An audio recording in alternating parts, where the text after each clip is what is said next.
প্রিয় ছাত্রছাত্রী, আজকে আলোচনা করব ক্লাস 12-এর ইতিহাসের পঞ্চম অধ্যায়ের একটি গুরুত্বপূর্ণ প্রশ্ন, মন্টেগু চেমসফোর্ড সংস্কার আইনের 1919 খ্রিস্টাব্দে সমালোচনামূলক আলোচনা করো। অর্থাৎ মন্টেগু চেমসফোর্ড সংস্কার আইন সম্পর্কে বিস্তারিত আলোচনা করতে হবে, ভালো দিক এবং খারাপ দিক। এটি খুবই গুরুত্বপূর্ণ প্রশ্ন। বিগত এইচএস পরীক্ষায় দুবার এসেছিল, 2015 এবং 2017 দুবার এই প্রশ্নটা পরীক্ষায় এসেছিল এবং 2022 সালের পরীক্ষার জন্য খুবই গুরুত্বপূর্ণ। চলো দেখা যাক এই প্রশ্নের উত্তরটা আমরা কীভাবে লিখব।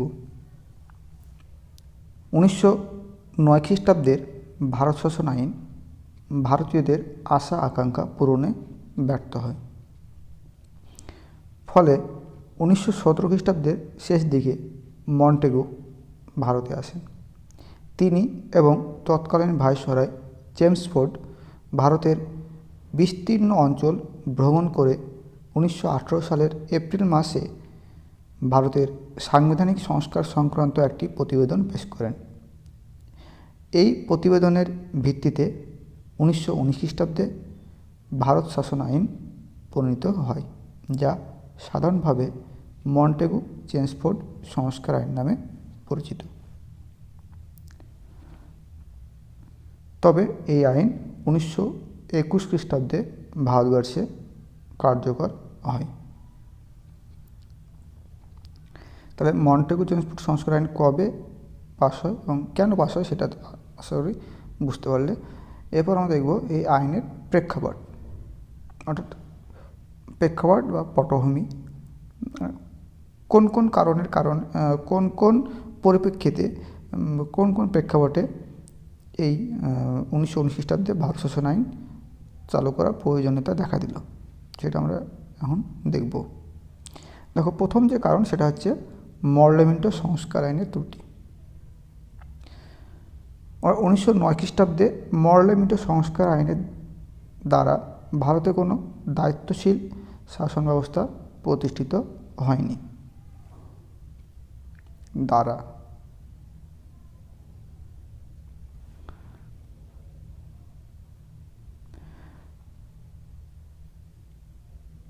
নির্বাচিত জনপ্রতিনিধিদের হাতে কোনো ক্ষমতা দেওয়া হয়নি, ফলে তা ভারতের আশা আকাঙ্ক্ষা পূরণ করতে ব্যর্থ হয়।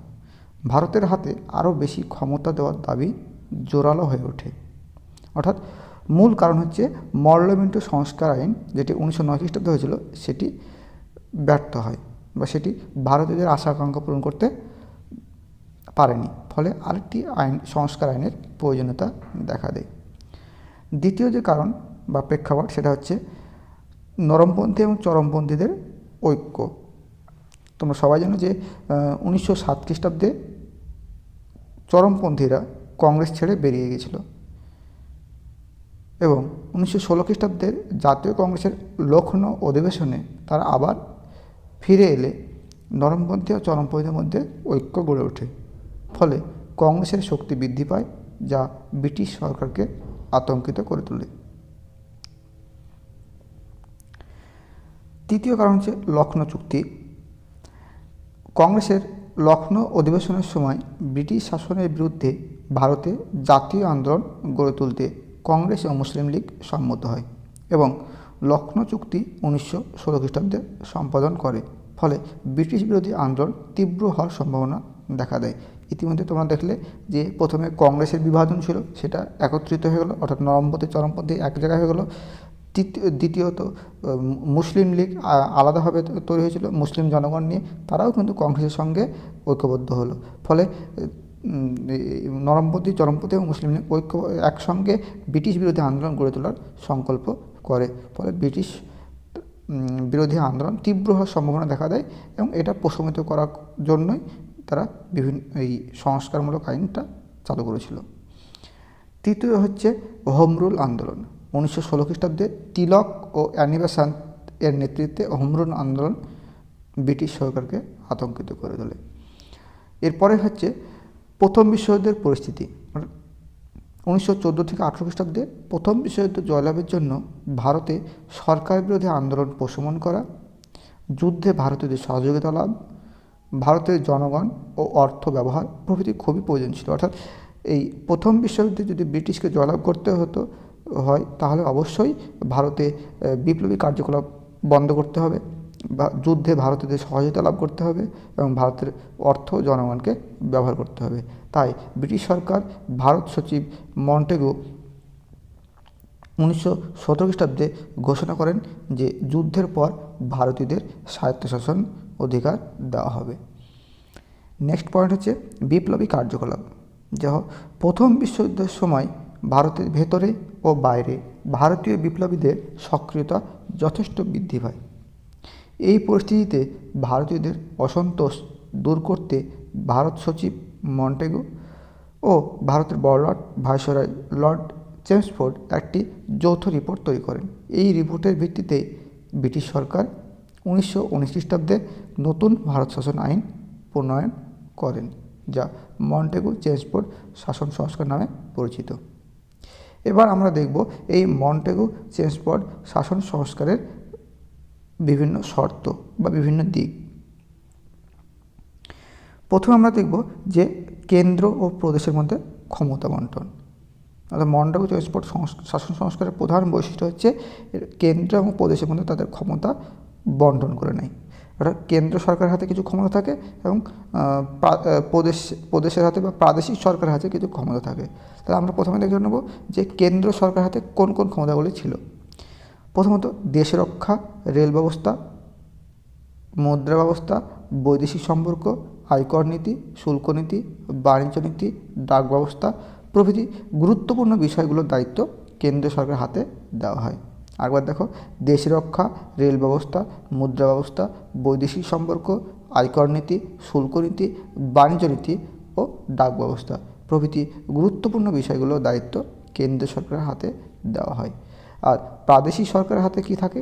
আইন শৃঙ্খলা রক্ষা করা, পুলিশি ব্যবস্থা, শিক্ষা ব্যবস্থা, স্বাস্থ্য ব্যবস্থা, কৃষি ব্যবস্থা, সেচ ব্যবস্থা, ভূমি রাজস্ব ব্যবস্থা এবং যোগাযোগ ব্যবস্থা। অর্থাৎ তুলনামূলকভাবে কম গুরুত্বপূর্ণ বিষয়গুলির দায়িত্ব প্রাদেশিক সরকারকে দেওয়া হয়। এবার আমরা দেখব এই কেন্দ্রীয় কার্যনির্বাহী পরিষদ গঠন। অর্থাৎ কেন্দ্রীয় সরকার পরিচালনা করার জন্য একটি কার্যনির্বাহী পরিষদ গঠন করা হয়, যেখানে এই পরিষদে 7 জন সদস্য নিয়ে গঠিত হয়। অর্থাৎ কেন্দ্রের যে কার্যনির্বাহী পরিষদ সেখানে 7 জন সদস্য নিয়ে তৈরি হয়। 7 জনের মধ্যে 3 জন সদস্য ভারতীয় হবেন। দ্বিতীয়ত হচ্ছে বড়লাট তার কার্যাবলীর জন্য ভারতীয় আইনসভার কাছে নয়, ভারত সচিব ও ব্রিটিশ পার্লামেন্টের কাছে দায়িত্ব থাকবেন। এটি খুবই গুরুত্বপূর্ণ বিষয়। অর্থাৎ বড়লাট ভারতবর্ষে যে কাজকর্ম করবেন, যে আইন প্রণয়ন করবেন, তার জন্য তিনি ভারতের আইনসভার কাছে নয়, তিনি ভারত সচিব এবং ব্রিটিশ পার্লামেন্টের কাছে দায়ী থাকবেন। এবার কেন্দ্রীয় আইনসভা গঠন। 1919 খ্রিস্টাব্দের মন্টেগু চেমসফোর্ড সংস্কার আইনের দ্বারা কেন্দ্রীয় আইনসভা গঠন করা হয়। এর বিশেষ দিকগুলি হলো, প্রথমত হচ্ছে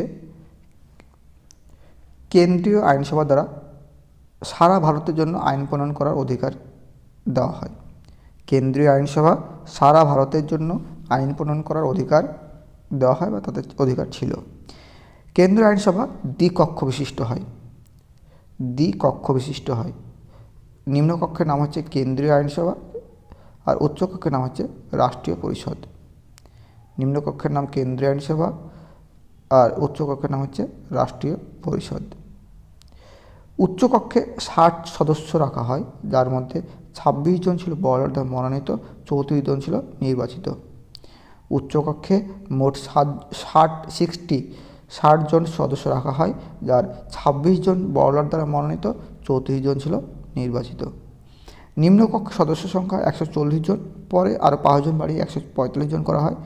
এর মধ্যে 40 জন মনোনীত আর 100 জন, পরে 105 জন নির্বাচিত করা হয়। আইনসভার উভয় কক্ষে সাম্প্রদায়িকতার ভিত্তিতে সদস্যদের নির্বাচিত করার ব্যবস্থা করা হয়। বড়লাট আইনসভার যে কোনো আইন সংশোধন বাতিল করতে পারতেন। খুবই গুরুত্বপূর্ণ একটি বিষয়। বড়লাট আইনসভার যে কোনো আইন সংশোধন ও বাতিল করতে পারতেন। তিনি নিজেও অর্ডিন্যান্স জারি করে আইন প্রণয়ন করতে পারতেন। নেক্সট, ভারতীয়দের ভোটাধিকারের মাত্রা সীমাবদ্ধ করে মুষ্টিমেয় ব্যক্তিকে ভোটাধিকার দেওয়া হয়। এটা হলো কেন্দ্রীয় আইনসভার বেশ কিছু বৈশিষ্ট্য। এবার আমরা দেখব প্রাদেশিক আইনসভার বৈশিষ্ট্য। মূল বৈশিষ্ট্য হচ্ছে দ্বৈত শাসন ব্যবস্থা প্রবর্তন। দ্বৈত শাসন ব্যবস্থা প্রবর্তন। দেখো, প্রদেশে এক কক্ষ বিশিষ্ট আইনসভা। বিভিন্ন প্রদেশে এক কক্ষ বিশিষ্ট আইনসভা গঠন করা হয়। এই আইনসভার শতকরা 70 জন সদস্য নির্বাচিত, 30 জন সদস্য গভর্নরের দ্বারা মনোনয়নের ব্যবস্থা করা হয়। এখানেও অর্থাৎ প্রদেশগুলিতেও দায়িত্বের বিভাজন করা হয়। যেমন কেন্দ্র সরকারের দায়িত্ব আলাদা থাকে, প্রাদেশিক সরকারের দায়িত্ব আলাদা থাকে। এবার প্রাদেশিক সরকারের দায়িত্বের মধ্যেও কিছু বিভাজন করা হয়। কিছু সংরক্ষিত বিষয় থাকে, কিছু হস্তান্তরিত বিষয় থাকে। দেখো, সংরক্ষিত বিষয়গুলির মধ্যে ছিল আইন শৃঙ্খলা, অর্থ, পুলিশ প্রশাসন, বিচার, শ্রম প্রভৃতি। আইন শৃঙ্খলা, অর্থ, পুলিশ প্রশাসন, বিচার, শ্রম প্রভৃতি। এবং প্রাদেশিক গভর্নর ও তার কার্যনির্বাহক সভার উপর এই বিষয়গুলি পরিচালনার দায়িত্ব দেওয়া হয়। অর্থাৎ প্রাদেশিক যিনি গভর্নর তিনি এই বিষয়গুলি দেখাশোনা করবেন। দ্বিতীয় হচ্ছে হস্তান্তরিত বিষয়। হস্তান্তরিত বিষয়ের মধ্যে কী কী ছিল? শিক্ষা, স্বাস্থ্য, স্বায়ত্তশাসন। শিক্ষা, স্বাস্থ্য ও স্বায়ত্তশাসন প্রভৃতি। এই বিষয় পরিচালনার দায়িত্ব দেওয়া হয়েছিল প্রাদেশিক মন্ত্রীদের হাতে। অর্থাৎ মন্ত্রীরা তাদের কাজকর্মের জন্য প্রাদেশিক আইনসভার ওপর দায়বদ্ধ থাকতেন।